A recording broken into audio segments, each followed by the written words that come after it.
India में काफ़ी website है जो ये तथ्य जांच का काम कर रही है, जी, फैक्ट चेकिंग का काम कर रही है, और गलत एक केस बनाया गया जुबैर के ऊपर और हम्म, बाद में एक नहीं 7 एफआईआर हुई उसकी। ऑल्टेड हम लोग एक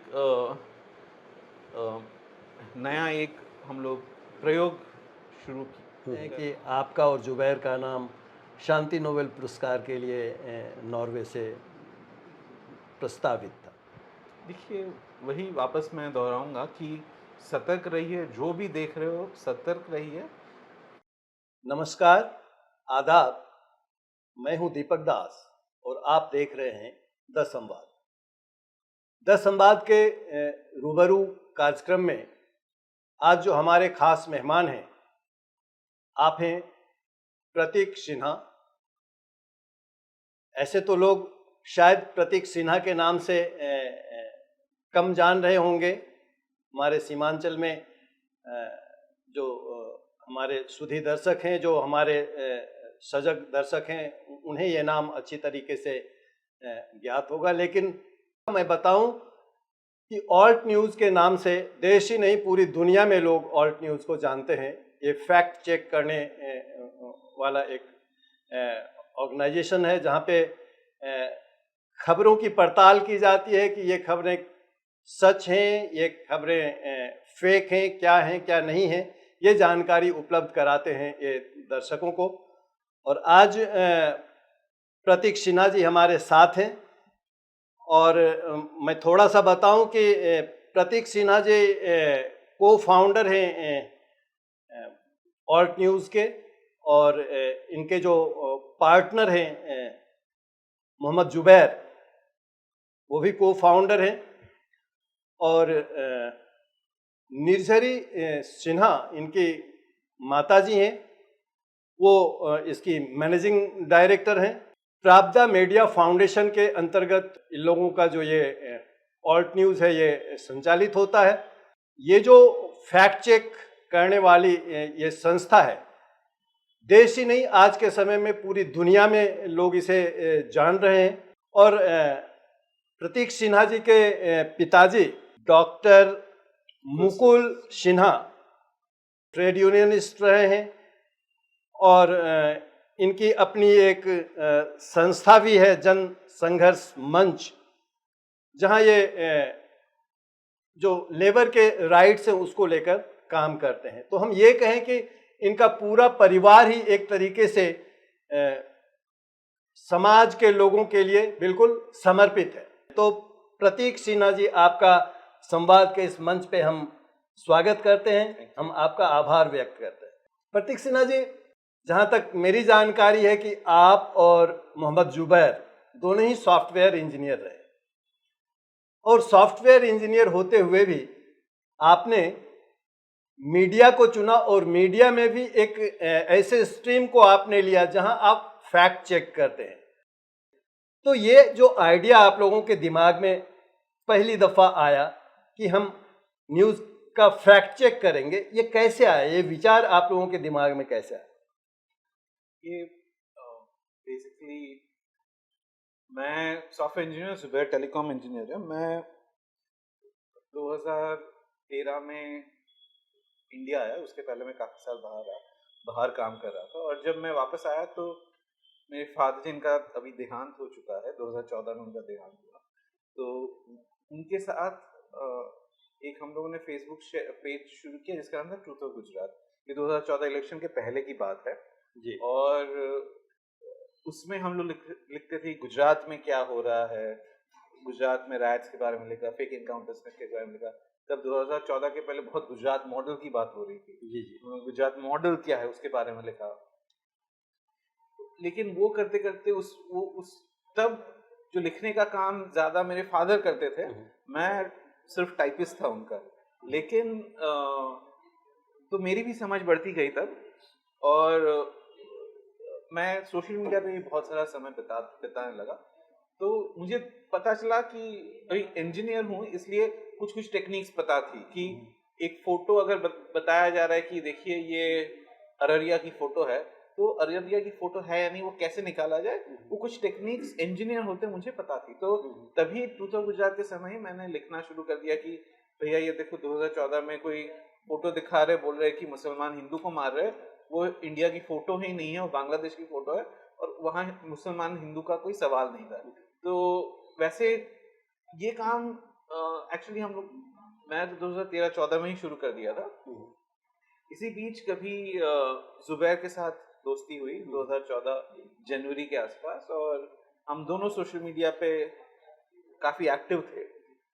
जी जी। तो ये सब चलते रहा। 2016 के आसपास जब ऊना में 4 दलित लड़कों को मारा गया, तो जो जनसंघर्ष मंच आपने जो बताया, वो उन्होंने और एक ऑर्गेनाइजेशन को सपोर्ट किया जिसका नाम था ऊना दलित अधिकार लड़त समिति, जिसके लीडर जिग्नेश मेवानी थे। तो जनसंघर्ष मंच ने पीछे से टेका दिया और हम लोगों ने रैली निकाली। तो उसी टाइम उस रैली में मैंने पूरा रैली को कवर किया था। तो उसी बीच में कहीं मैंने डिसीजन लिया कि मुझे फुल टाइम इंजीनियरिंग नहीं करनी, मुझे मीडिया में काम करना है। और मीडिया में क्या काम करना है, क्योंकि ऑलरेडी हम लोग देख रहे थे कि जो जर्नलिस्ट थे उनमें कोई कैपेबिलिटी नहीं थी ये ऑनलाइन फोरेंसिक्स की, कि वीडियो कहाँ से आ रहा है, फोटो कहाँ से आ रहा है, और उसका दुरुपयोग हो रहा था। ये वीडियो फोटो कहीं का भी कुछ भी बोल रहे थे। जी जी। तो हम लोगों ने तभी मैंने जुबैर से बात की कि चलो शुरुआत करते हैं ऐसे कि तो ऑर्गेनाइज वे में करते हैं। हम लोग अपने फेसबुक पेज पे तो करते आ रहे हैं, लेकिन थोड़ा ऑर्गेनाइज वे में करते हैं। तो तब ऑल्ट न्यूज की शुरुआत हुई फरवरी 2017 में। जुबैर ने ज्वाइन किया नवंबर 2018 में, लेकिन वो अनऑफिशियली एनोनिमसली सपोर्ट करते थे सब काम को। जब आपने शुरू किया था तो वो सपोर्ट कर रहे थे उस समय। हाँ, और फिर वो फुल टाइम आए 2018 नवंबर में। आप हमारे दर्शकों को जरा ये बताएं कि ये जो फैक्ट चेक करने का जो टेक्निक्स है, ये कितना मुश्किल काम है? मुश्किल नहीं है, कोई भी काम है उसमें थोड़ी ट्रेनिंग चाहिए होती है जी। लेकिन ट्रेनिंग के बाद में मेरे हिसाब से कोई भी जो है वो कम से कम 70 से 80% न्यूज को परख सकता है।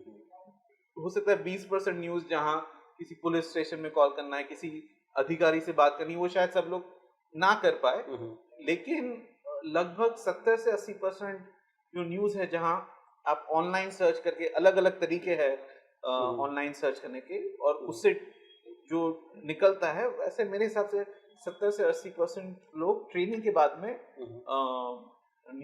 फेक न्यूज को डीबंक कर सकते। तो जी जी। बहुत मुश्किल काम नहीं है।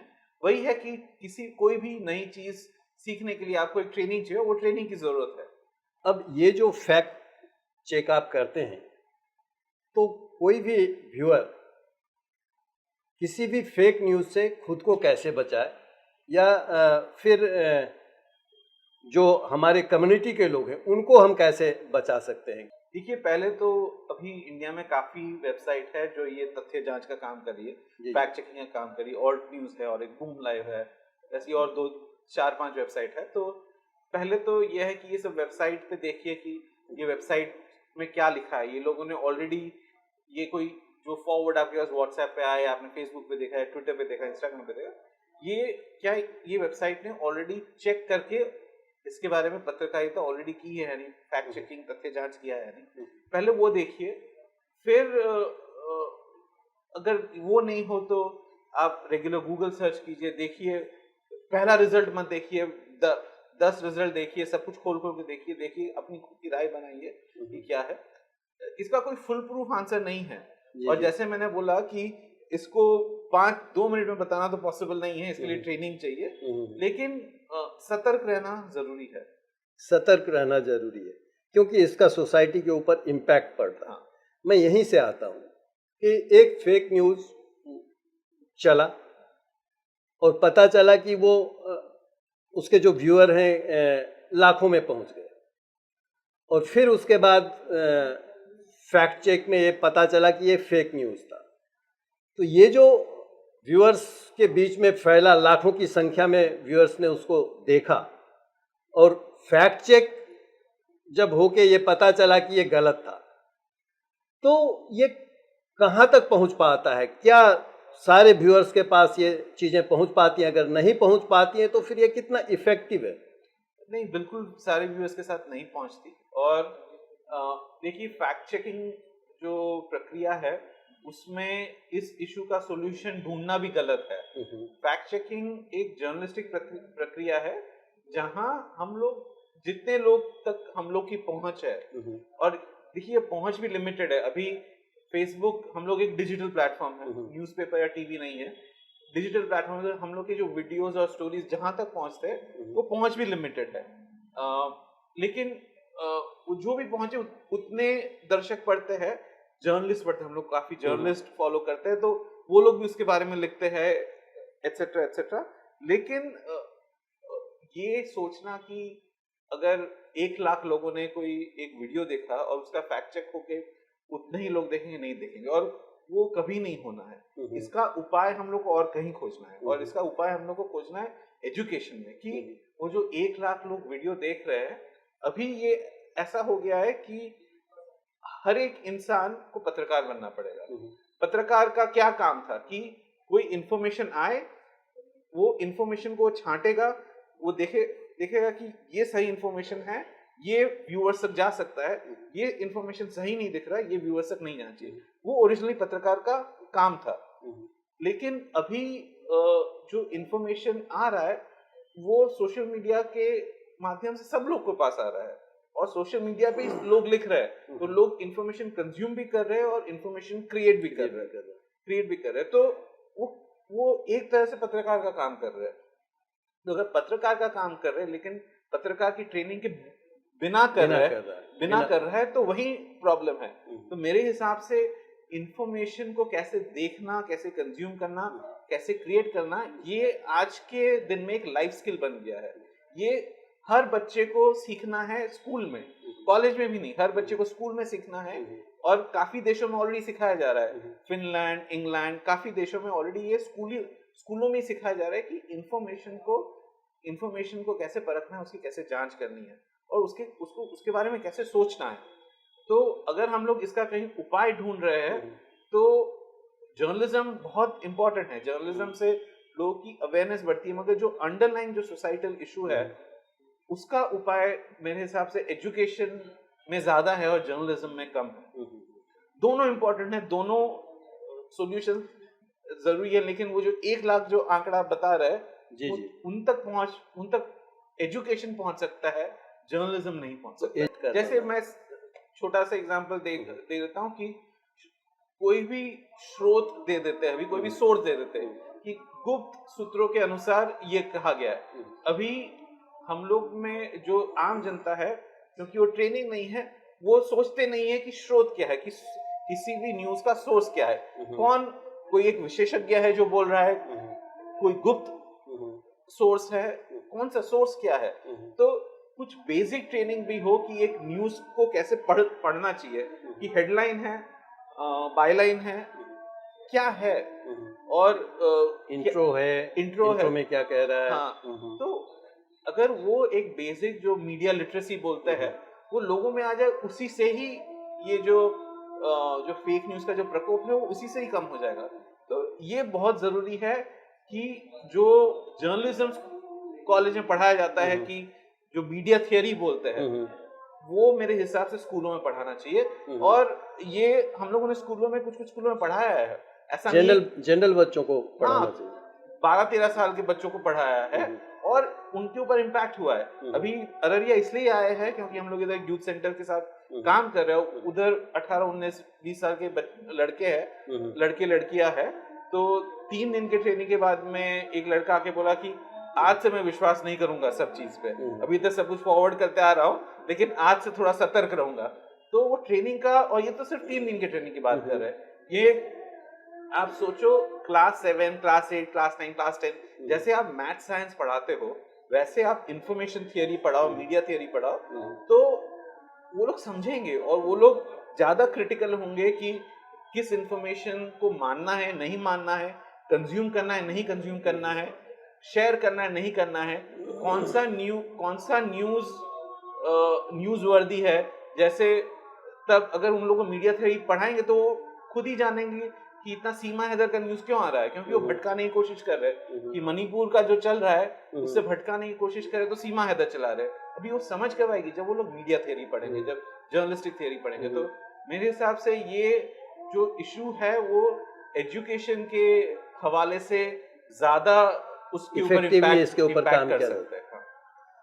अ, अच्छा, हमारे दर्शकों के लिए हम ये जानना चाहेंगे कि जब आप ये फैक्ट चेक का काम करते हैं और जब ये खबर किसी पॉलिटिकल पार्टी से, और ऐसी पार्टी जो काफ़ी मजबूत होती है और उसके खिलाफ चली जाती है, फैक्ट चेक में ये पता चलता है कि अब तक जो ये खबर चलाई जा रही थी ये सही नहीं है, तो फिर क्या, किस तरह का रिएक्शन और मतलब किस तरीके की परिस्थिति से आप लोगों को गुजरना पड़ता है? ये हम लोग के ऊपर अटैक तो पहले दिन से हो रहा है, जब से जी। हम लोग ने काम शुरू किया तब से हम लोग के ऊपर अटैक हो रहा है।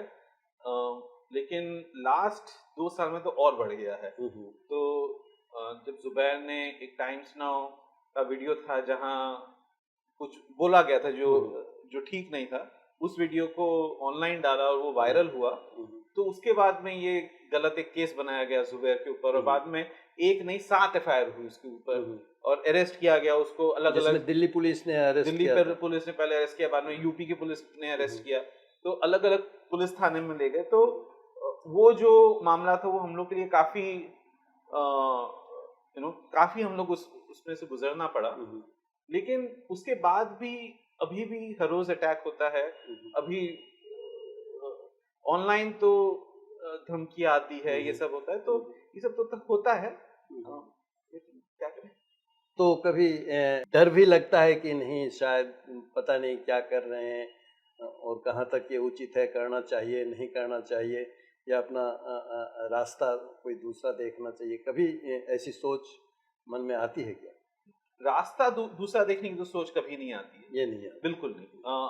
देखिए, डर का ऐसा है कि डर एक दिन में ना जो नहीं जाता है। डर सबको लग रहा है, डर लगना भी चाहिए, नहीं डर लगना भी चाहिए, क्योंकि जो जिस व्यवस्था से गुजर रहे हैं वो डर तो लगेगा सबको। लेकिन दूसरी ओर डर पे काबू कैसे करते हैं उसका सवाल है। वो एक दिन में नहीं होता, वो एक धीरे धीरे प्रोसेस है। डर कब लगता, आप कोई एक अननोन टेरिटरी में जा रहे हो, मानो हम लोग को आज किसी एक अननोन टेरिटरी में जाना पड़े, तो हम लोग को डर लगेगा कि अच्छा उधर क्या होगा, वहां सांप हो सकता है, वहां बाघ हो सकता है, क्या हो सकता है, इसके बारे में नहीं पता। हाँ, उस एनवायरमेंट, लेकिन वो टेरिटरी को हम लोग जान गए और उसमें कैसे रहना है वो समझ गए, तो बाद में आसान हो जाता है। तो बाहर से कोई देख रहा है उसके लिए शायद वो बिल्कुल अननोन टेरिटरी है। हम लोग जबकि इस टेरिटरी में रहे हैं तो इतना अननोन नहीं लगता, तो इतना डर भी नहीं लगता है।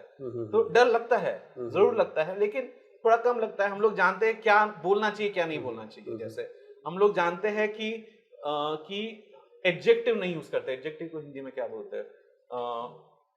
विशेषण। हाँ, विशेषण। तो हम लोग की स्टोरी में एडजेक्टिव बिल्कुल यूज नहीं करते हैं, क्योंकि हम लोग जानते हैं कि वो मानहानि का मामला हो जाएगा।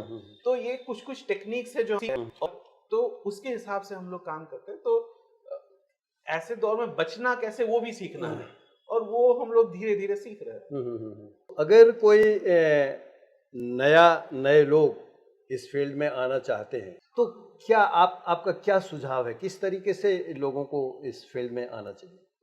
देखिए, हम लोग के ऊपर तो ज्यादा थोड़ी स्क्रूटिनी होगा। ऐसा नहीं है कि कोई भी फैक्ट चेक करेगा उनके ऊपर इतना ही गवर्नमेंट स्क्रूटिनी होगा। दूसरी बात ये है, देखिए, ट्रेनिंग होनी चाहिए। दूसरी बात ये है कि आप जो भी सोशल मीडिया पे बात करो तो संतुलन के साथ करो। यानी, और संतुलन का ये इसलिए भी जरूरी है क्योंकि लोग बाद में सुनते हैं आपको। आप संतुलन के साथ बात नहीं करोगे तो लोग आपको नहीं सुनेंगे। तो ये 1-2 फैक्टर्स लेके आप लिखिए, आप सोच के लिखिए।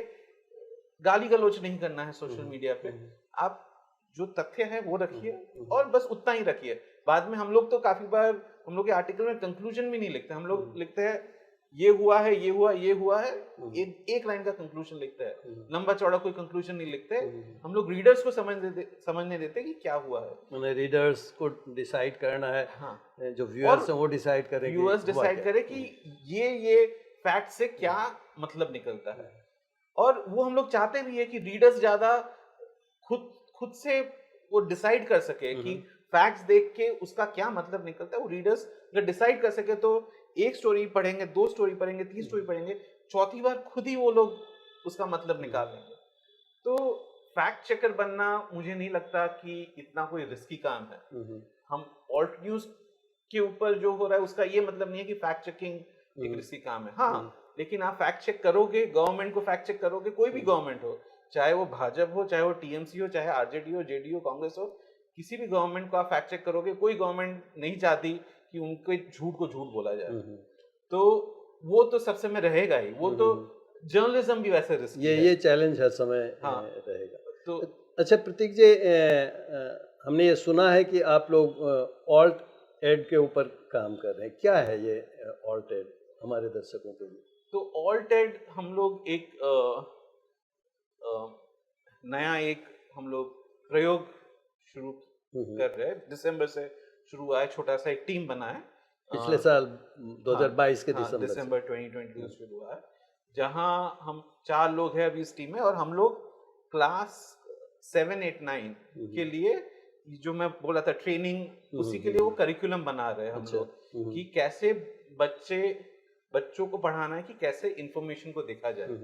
तो कि खुद के बायसेस को कैसे देखा जाए, खुद के स्टीरियोटाइप्स को कैसे देखा जाए, कैसे बिजनेस ऑफ मीडिया समझे कि मीडिया में ओनरशिप किसका है, थोड़े वेरिफिकेशन स्किल्स की फोटो को कैसे वेरीफाई कर सकते हैं, वीडियो को कैसे वेरीफाई कर सकते हैं।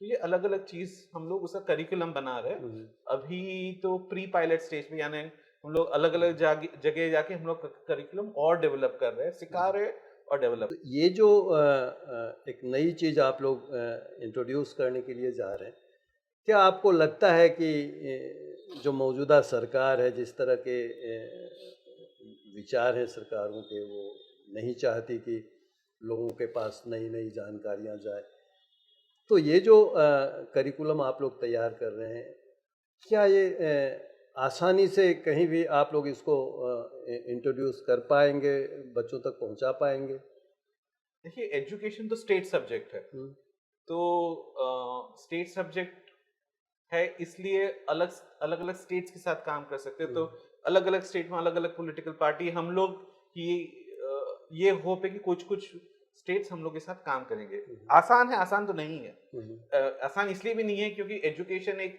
ऐसा मामला है। अभी डिजिटल पत्रकारिता में हम लोगों ने वेबसाइट शुरू कर दी, लिखना शुरू कर दिया। कोई किसी इंस्टीट्यूशन के साथ हम लोग को काम नहीं करना। एजुकेशन में हम लोग को इंस्टीट्यूशन के साथ काम करना है, गवर्नमेंट के साथ काम करना है। तो लॉजिस्टिकल इश्यूज है कि वो कितनी स्पीड से बढ़ेगा, एक्सेप्ट करेंगे। हम लोग भी अभी उस स्टेज पे नहीं है कि स्पीड तो बात की बात है। मैं तो ये जानना चाह रहा था कि पॉलिसी वाइज गवर्नमेंट इसको कितना, चूंकि अभी जो हम लोग देख पा रहे हैं, हिस्ट्री से मुगल पीरियड को ख़त्म किया जा रहा है, बायोलॉजी से डार्विन को ख़त्म किया जा रहा है, मतलब उन तमाम चीज़ों को, जानकारियों को कम कर दिया जा रहा है, और आप एक नए तरह की जानकारी लेकर जा रहे हैं लोगों के बीच में। तो क्या सरकार चाहेगी कि ये जानकारी आम लोगों तक पहुंचे? तो वही मैं बोलना चाहूँगी, क्योंकि स्टेट सब्जेक्ट है। जैसे कर्नाटका में बीजेपी ने कुछ जो करिकुलम में बदलाव किए थे, अभी कांग्रेस आई तो बदलाव को कुछ रिवर्स करने की बात हो रही है। तो मैं वही बोल रहा हूँ कि हो सकता है कि कुछ स्टेट्स में काम कर सके, और होगा, मेरे हिसाब से काम होगा। वही है कि देखिए, एक दो पहलू है इसमें। हम लोग को दो काम करना है, एक तो करिकुलम बनाना है, लेकिन हम लोग को, जैसे हम लोग फैक्ट चेकिंग करने लगे, और उससे क्या हुआ कि अलग अलग फैक्ट चेकर्स और आने लगे, कि उन्होंने देखा कि देखिए ये फैक्ट चेकिंग कर रहे हैं, ये एक मार्केट है और काम हो सकता है, तो अलग अलग फैक्ट चेकर्स आने लगे। वैसे ही जैसे सोसाइटी में फैक्ट चेकिंग के लिए हम ऑल्ट न्यूज बूमलाइन हम लोग सबसे पहले आए थे, और हम लोग काम के लिए ही मेरे हिसाब से वो डिमांड पैदा हुई कि अच्छा फैक्ट चेकिंग करना चाहिए। तो उसी तरह से सोसाइटी में डिमांड पैदा करना भी एक कार्य है, सिर्फ करिकुलम बनाने से नहीं होगा। हम लोग को उस पर भी काम करना है कि सोसाइटी में डिमांड पैदा करे, कि पेरेंट्स लोग बोले कि अच्छा हम लोग के बच्चों को ये सिखाना है। अभी जैसे वो बुल्ली बाई वाला एपिसोड हुआ था, बुल्ली बाई सुली डील्स, 16-17 साल के लड़के, उनको जेल जाना पड़ा है। उनके पेरेंट्स चाहेंगे ना कि उनके बच्चे जेल ना जाए, वो लोग ऐसे लफड़ों में ना पड़े। हम्म, तो पेरेंट्स की तरफ से भी आना है हम्म, कि देखिए हम लोग के बच्चों को ये सिखाओ, तो सोसाइटी में वो एक डिमांड क्रिएट करने की जरूरत है। मैं ये नहीं बोल रहा हूँ कि ये आसान है, बट मैं बोल रहा हूँ कि पॉसिबिलिटी है। पॉसिबिलिटी है और इसकी हाँ संभावना है, इसको शुरू हाँ किया जा सकता है।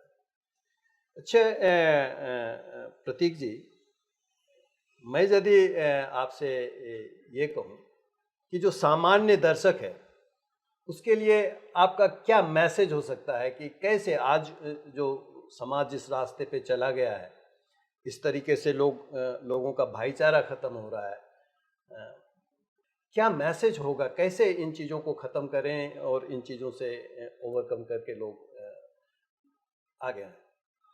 मेरा तो यही कहना होगा कि हम सबको अपनी बेसिक नीड्स पे पहले कंसंट्रेट करना चाहिए। हम लोग तो भी जो इधर बैठे हैं हम लोग सब तो भी एक प्रिविलेज्ड, हम लोग के खा खाने पी पीने लेते के हैं, खाना पीना हम लोग को मिल जा रहा है, उसके रहने के प्रॉब्लम लिए नहीं है। घर है, पहनने के लिए हाँ, कपड़े हैं। हाँ। लेकिन इंडिया में अभी भी मेजॉरिटी हम्म, ऐसी जनता है जिनके पास बेसिक्स नहीं है। तो अपने बेसिक्स के ऊपर फोकस करें, कंसंट्रेट करें। और दूसरा ये जाने कि ये जो पूरा जो ये फेक न्यूज़ का जो सिलसिला है वो इसलिए शुरू हुआ है ताकि आप अपनी बेसिक्स पे फोकस ना कर फोकस सके। ना करें। आपकी जो इमीडिएट नीड्स है उसके ऊपर आप फोकस ना कर सके, तभी आपको बताएंगे ज्ञानवापी में क्या हो रहा है, एक जगह दंगा करवाएंगे।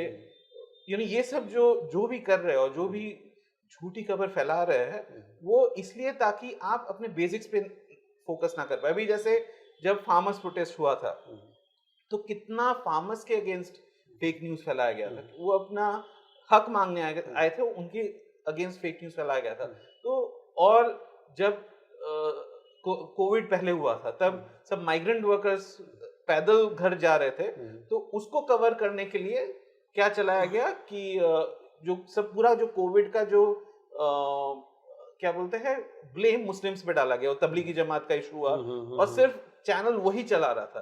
तो ये जानने की जरूरत है कि हर चैनल और सोशल मीडिया जो चल रहा है ये एजेंडा पे चल रहा है और ये गवर्नमेंट के एजेंडा पे चल रहा है और मिली भगत है। ये ऐसा नहीं है कि कुछ इंडिपेंडेंटली हो रहा है कि कोई इंडिपेंडेंटली सोच के कर रहा है।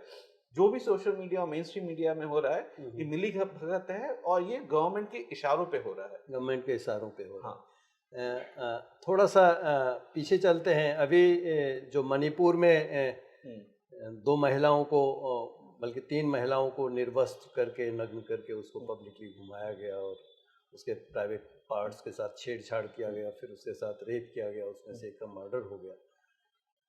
इस पूरी घटना को जिसने शूट किया और फिर जिसने जो वीडियो वायरल हुआ, हमने सुना कि उसको अरेस्ट कर लिया गया।